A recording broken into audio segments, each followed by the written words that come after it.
இப்ப வீரராகவ பெருமாள்னு சொன்னேன். புஜங்க சைரமா இருக்கார், கிழக்கு நோக்கிய திருக்கோலம், கனகவல்லி தாயார், ஸ்வர்ணமயமான தாயார். அவசியம் நீங்க சேவிக்கணும். அவ்வளவு ஆச்சரியமா எழுந்தோடி இருக்கிறார். ஆனா இந்த தாயாருக்கு வசுமதினு திருநாமம். இங்க பக்கத்திலேயே தர்மசேனபுரம்ங்கிற ஊர் இருந்தது. அந்த ஊருக்கு ராஜா இருந்தார். அந்த ராஜாவுக்கு ஒரு மகள். அந்த மகள் தான் வசுமதி தேவி. இந்த தேவி பெருமானையே திருக்கல்யாணம் பண்ணிக்கொள்ளணும் அப்படின்னு கேட்டாள். பெருமானுக்கு ஆசைதான். வந்து பெண் கேட்டார். ஆனா மாமனார் சொல்றார், ஒரே பொண்ணு, நான் எப்படி ஊரை விட்டு எப்படி அனுப்புவேன்? உடனே பெருமாள் உறுதி கொடுத்தார், கவலைப்பட வேண்டாம், நான் உம்ம வீட்டோடய இருக்கேன், திருவள்ளூரை விட்டு நான் எங்கேயுமே போக மாட்டேன், பெண்ணை கல்யாணம் பண்ணிக்கொண்டு மாமனார் வீட்டோடு இருக்கிறேன் என்று உறுதி கொடுத்த முதல் மாப்பிள்ளை திருவள்ளூர் பெருமாள் தான். நான் நம்ம வீட்டுக்கு போகல, இனிமே உம்ம ஊரோடய இருக்கேன் என்று சொல்லிட்டு இன்னைக்கும் திருவள்ளூரோட எழுந்துள்ள இருக்கிறார். ஆக வசுமதி என்கிற பெண்ணை திருக்கல்யாணம் பண்ணிக்கொண்டவர்.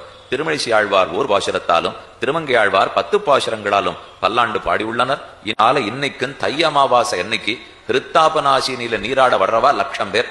திருவள்ளூர் போனா கால் வைக்கிறதுக்கு அன்னைக்கு இடம் இருக்காது. அது தை அமாவாசை. ஆனா இப்ப என்ன எடுத்து மாசந்தோறும் அமாவாசைக்கு கூட்டம் வர ஆரம்பிச்சுட்டா. ஏன்னா அந்த புஷ்கரணியில் வெள்ளம் கரைப்பதுன்னு ஒரு வழக்கம் வச்சுருக்கா. நம்ம வெள்ளம் வாங்கிட்டு போனோம், அந்த வெள்ளத்தை மெதுவா அதுல கரைச்சு விட்டா வியாதி அத்தனையும் போக்கி கொடுக்குங்கிறது ஐதிஹ்யம். நாளை ஹிருத்தாபநாசினி புஷ்கரணி அதன் ஏற்றம். இன்னொரு விதமும் சொல்லப்பட்டிருக்கு. தக்ஷ பிரஜாபதி அவனுடைய மகள் தேவி, அதாவது சிவபெருமானுடைய மனைவி, அவதான் போனாள்.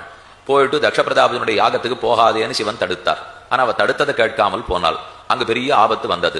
சதி தேவி தானே நெருப்பில் விழுந்து தன்னை முடித்துக் கொண்டாள். சிவனுக்கு ஒரே கோபம். வீரபத்ர சுவாமி அனுப்பி தக்ஷனையை அழிச்சுட்டார். இந்த கதை நீங்க பாகவதத்தில் கேள்விப்பட்டிருப்பீள். சிவபெருமானுக்கு கோபம் வந்தது, தன் மனைவி அழிஞ்சு போயிட்டாளேன்னு வீரபத்ரன் அனுப்பிச்சார். அவரும் கொண்டுட்டார்.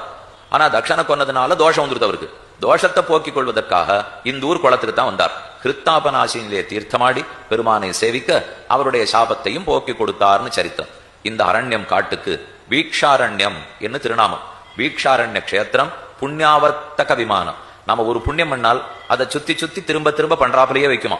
அந்த ஊர்ல போய் ஒரு தானம் பண்ணா திரும்ப திரும்ப நம்மளை வந்து தானம் பண்ண வைக்குமா. கோவில்ல பெருமாளை சேவிச்சுட்டு வெளியில வரச்சே என்ன தெரியுமா ஆசீர்வாதம் பண்ணா? புனர்தர்சன பிராப்தி ரஸ்து. இதான் எப்பவும் அர்ச்சகர் சொல்லுவார். மறுபடியும் இதே இடத்துக்கு வந்து சேவிப்பதற்கு உங்களுக்கு பிராப்தி ஏற்படட்டும், பாக்கியம் கிடைக்கட்டும். போல இந்த ஊர் புண்ணியாவர்த்தக விமானம். நாம புண்ணியத்தை செய்தால் அதை திரும்ப திரும்ப பண்ண வைக்குமான். மது கைட்டவர்கள் இந்த 2 பேரும் அரக்கர்கள், வேதத்தையே திருடி கொண்டு போனவர்கள். அவர்கள் அழிப்பதற்கு பெருமான் சக்கராயுதத்தை ஏவினார். சக்கரம் மது கைடவர்களை அழித்தது. அந்த அழிச்ச வெற்றியோடு இருக்காரோ இல்லையோ, அதனாலதான் வீரராகவ பெருமாள். ஆசையாடை மூடியோடி காதல் செய்தானவனூர் நாசமாக நம்பவல்ல நம்பி நம்பெருமான் வேஜி நன்ன தோள் மடவார் வெண்ணையுண்டானிவனென்று ஏச நின்ற எம்பெருமான் எவ்வள் கிடந்தானே.